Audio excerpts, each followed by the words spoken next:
One of my biggest clients, the immediate former president of Ghana, I've been helping him to rebrand himself post-office, to set an example that there is life after office in terms of speaking engagements, counseling world leaders, sharing his expertise on what he learned while he was in office and where we can improve governance in Africa.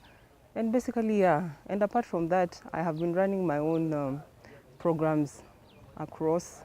I had the honor of going back to my alma mater at the Kennedy School, but this time was at the Harvard Law School to take part. I was part of the organizing, and I also took part as a speaker at the Africa Development Conference at Harvard University. And some of the things we were discussing were things like, how do we bridge the francophone and anglophone divide in Africa? Because most of the time when you travel across the continent, we like to cluster ourselves, and we like to cluster ourselves as anglophones, francophones, Lusophones now become the smaller countries, but mostly it is the anglophone and francophone divide that comes out. And for me, I keep telling our leaders, the time has come to stop looking at ourselves in terms of how we were colonized and grouped. We should be looking at ourselves as one continent. And for integration to take place, we need to tear those barriers. And those barriers, we can only tear them when we start from in our minds. And this takes our leadership needs to lead from the front. How do we lead from the front? One thing that I share an example as I go across the globe is Côte d'Ivoire. Côte d'Ivoire is one of the emerging countries in Africa and in the world. And apart from that, it's the largest exporter of cocoa. And this they didn't just achieve overnight. President Ouattara took it a notch higher. When he was re-elected in 2015, one of the laws that he passed, he said, he needs everybody around him to speak English. He needs English to be a national language in Côte d'Ivoire so that it supplements the French. And why did he say this? So that he can create more opportunities. The Yamoussoukro decision is one decision that was supposed to bring Africa closer to each other. And why was it supposed to bring Africa closer to each other? It was supposed to bring Africa closer so that we could trade more with each other, we could intermarry, integrate, and even be able to take and run big projects like the Grand Inga Dam in DRC, do the PIDA projects, have a railway line that moves from Cape Town to Cairo, and all this is in integration. But the Yamoussoukro decision, if fully implemented, is supposed to free up our air skies for purposes of African airlines being able to fly across each other without having too much red tape.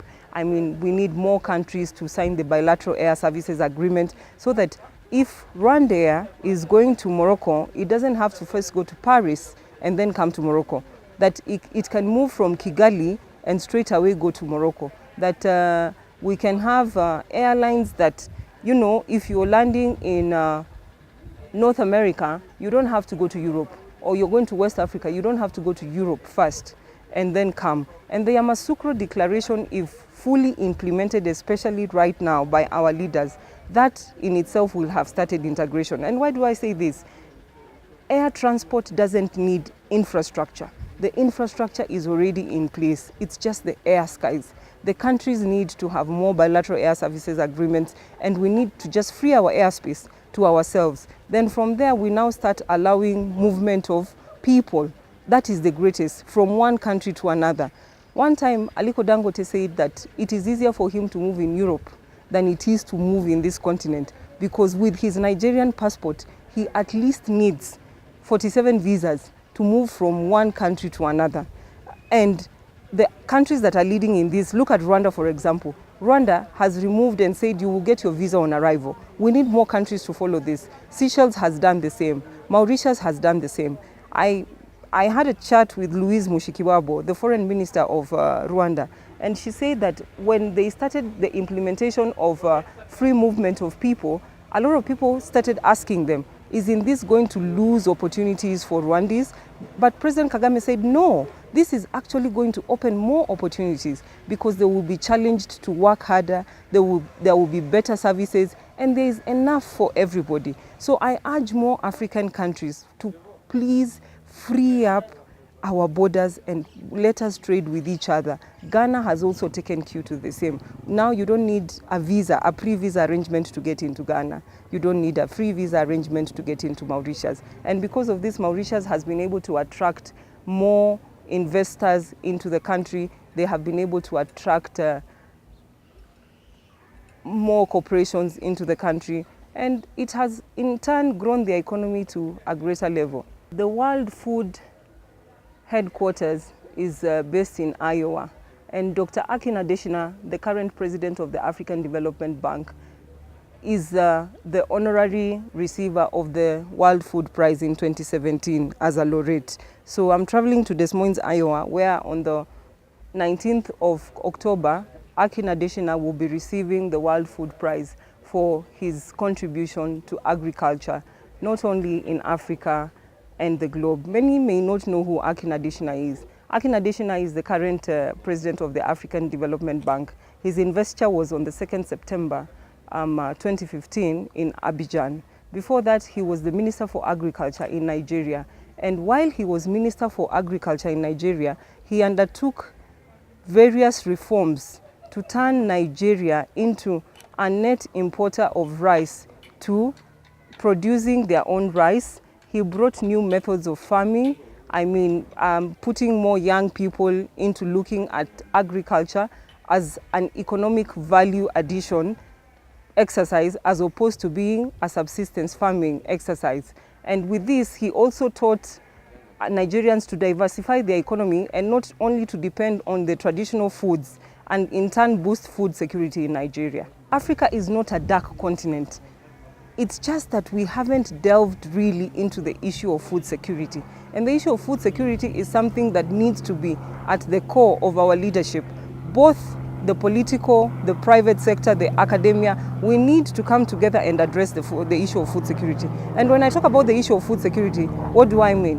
A lot of times, like, let's say, for example, here we are standing in Kenya. If there is a shortage of maize, people are hungry because they only believe that the most staple thing that you can eat in this country is ugali. But we need to teach ourselves that you can eat rice, you can eat maize and beans, you can make ugali out of yams, you can make ugali out of cassavas, so that we diversify even our soil.